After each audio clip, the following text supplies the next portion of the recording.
Hello everyone, welcome back to the channel. I've had the XK8 for over a year now, and there's one aspect of my ownership experience which is somewhat negative, and it's something I've been struggling with for a while. It is a situation which you may have run into as well. Let's say you're in a social setting, you're at a birthday party, visiting a friend, you're in the park, and throughout the conversation, the fact comes up that, oh, recently I purchased a Jaguar. The immediate response to that is usually one of the following. Oh my gosh, they're so expensive to maintain. Oh my gosh, they're so hard to service. Oh, I hope you put a bag of money on the side because you're going to need it to keep that car running. This sort of comments, it is just something that doesn't sit well with me in a way. And that is because I truly believe that none of those comments apply to the XK8 with the XJ27. They may be very true for other Jaguar products and other Jaguar engines, but the AJ27, I really don't think that that's the case. Throughout the video, I will draw a direct parallel between the Jag V8 and the Nissan V6 over here. This is in my Infinity, which has the Nissan VQ family of engines. This is the VQ35HR. And if you're not familiar with the VQ family of engines, just to build some context here, this is the only engine in the world which has won Best V6 of the Year 13 years in a row in the Ward's Best Engine rating. And it is an absolute workhorse. Now, this particular iteration, the VQ35HR, revs up to 7,500 RPM, and you can safely push it up to 8,000 RPM, which is really high for a V6, which is placed in a family SUV. This engine was released in 2006, so in essence it is exactly 10 years younger than the Jag V8. It uses more advanced engineering principles, much improved internal friction characteristics. It produces a little bit over 300 horsepower, and it is not overly thirsty when it comes to fuel consumption. A wonderful power plant. So let's compare the serviceability of this engine relative to the V8 in the Jag. What is the most common service item for any vehicle, really, in the engine bay? We're not talking about filling the windshield washer or anything like that. I would argue the most common thing you need to replace here is the air filter. And I have a video on how to do it on the Jag. You're looking at roughly about 6 minutes for removing the existing air filter, putting a new one in, and tightening everything back together. You need some tools, you need to remove some bolts, clamps, and so on, but overall, relatively straightforward process. As I said, about 6 minutes, it should be sufficient for the whole thing. Now let's compare that with the Infinity.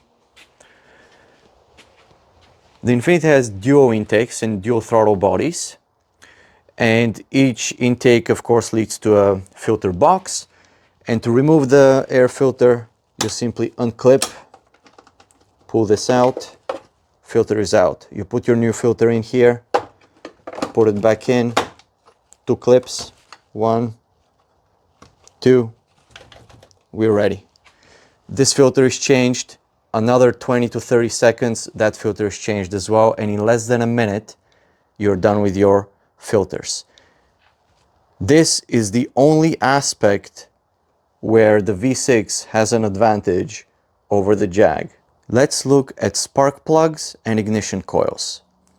For the AJ27, all you need to do is open the bonnet, get over here, there's the cover, there are 6 bolts, 1, 2, 3, those are 7mm, 6 bolts, you remove the bolts, cover comes out, and you have access to all 4 ignition coils on this bank and all 4 spark plugs right underneath. Absolutely straightforward and as easy as it could get to get access to those maintenance items. Now, let's see what happens on the Infinity front. The first thing we'll have to do here, and I'm using this as illustration, folks, but This is the case on most newer, more modern engines. You would have a plastic cover on top that you have to remove. 5 bolts has to come out. Once the cover is out, you now have access to the throttle bodies and the intakes.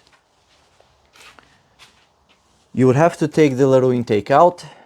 Let's put that aside. And now, once you've done that, this is the first coil, the second coil, and the third coil over there at the back. And as you can tell, to access the third coil, let me just set up the light here. To access the third coil and the spark plug underneath it, you have to remove the throttle body. There is no other way. So in order to get your spark plugs changed here, for this bank, you will do the steps we covered so far, plus you need to remove the throttle body, which of course has coolant lines running to it, it has an electrical connector running to it, and you see how things get a little bit messy as you start digging in deeper and deeper just to get to your coils and the spark plugs. And then you have to do the same thing on the other side, of course.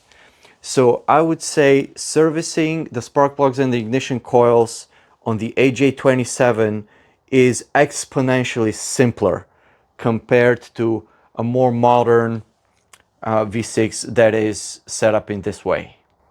Let's briefly cover a few more potential repair and maintenance items. The radiator. The radiator here is much easier to remove compared to this one, because on this side you have much more trim pieces to remove, you have brackets to remove, you have both latches for the hood, one here and one here. They're at the front, which means that you have cables running across from that side, from the driver's side, to reach to this latch. That cable needs to be removed, moved out of the way. There's a bunch of preparation steps you need to take here only to get to the radiator and pull it out. Whereas here, all of our latches are at the back, close to the firewall. Of course, the hood opens the proper way. And removing the radiator in general is a much simpler process on the AJ27. Let's look at the power steering pump and the alternator. They both live on this side of the engine, and that's the power steering pump down there with the red color on that nut, on that pipe. As the power steering, and underneath it all the way down you can see the alternator. Now the alternator is almost unreachable from here. You have to lift the car up in the air and service it from underneath.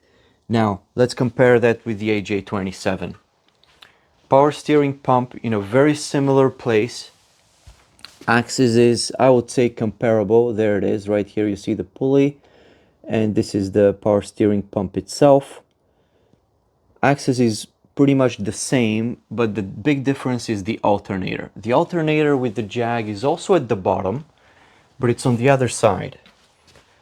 And it lives, or it's accessible under this box. You have to remove the box for the air filter, and then right there you can see the alternator. It's still at the bottom, just like with the Infiniti, but it is accessible through here, and you don't even have to lift the car up in the air. Once this box is out, you can get your hands on the alternator, remove it, pull it out through the opening, slide the new one in, and be done with your replacement.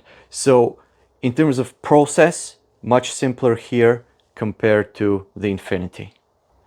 So by this point you're probably noticing how the AJ27 is relatively straightforward and easy to service. Things are accessible, things are relatively easy to get to, you don't need any specialized tools and so on. But it gets even better than that, because this engine in the XK8 in North America does not have an EGR valve. The entire exhaust gas recirculation system is just not present in this vehicle with this engine. So you have one less failure point to worry about, and you know that you're never going to have any kind of problems with an EGR valve or any faults related to or malfunctioning EGR system. Another benefit is that the AJ27 in the XK8 does not have a PCV valve, which could often cause problems by getting clogged up or just malfunctioning. Now, other AJ engines do have PCV valves. This one does not. And having said that, you still want to make sure that this airflow path is clear from underneath the valve cover through the breather tube and into the intake. But frankly, I don't see a way how this would ever get clogged up with anything. Now, you see how clean it looks, and it's always been like this. I was actually surprised when I got the car how there was not a drop of oil here or anywhere in the intake all the way down to the throttle body. Everything is spotless. And it was only later that I learned that this is because this metal plate that you see inside there, it is part of a device that is built in on the inside of the valve cover. It's permanently fixed there. There are no moving parts. It's not serviceable. There's nothing really you need to do there.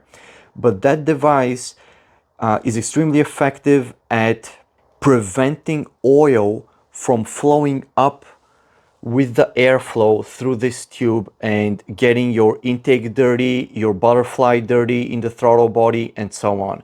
So this is a brilliant piece of engineering by Jaguar, which again, by having this device in place, it kind of guarantees you a clean airway and a clean breathing engine. And again, no PCV valve to fail. Another win for the AJ27. In conclusion, the AJ27 is very easily serviceable. It is a V8 placed in front of a small, low, tight sports car, and yet you have access to everything you may need, and you have easy access to everything you may need. There's plenty of space at the front. Let me get some light in here. Plenty of space at the front for the pulleys, the belt, and so on. Plenty of space at the back if you ever need to do anything at the back there. We spoke about spark plugs, ignition coils. Just everything is built in such a way that is easy to get to, easy to see, easy to inspect. And this vehicle is a joy to work on. As a DIY sort of enthusiast at home, this is a wonderful platform to kind of get your hands on and do the maintenance yourself and be proud of your work at the end of the day. All right, folks, have a good one. Enjoy. See you in the next video, and I hope this was helpful. Take care.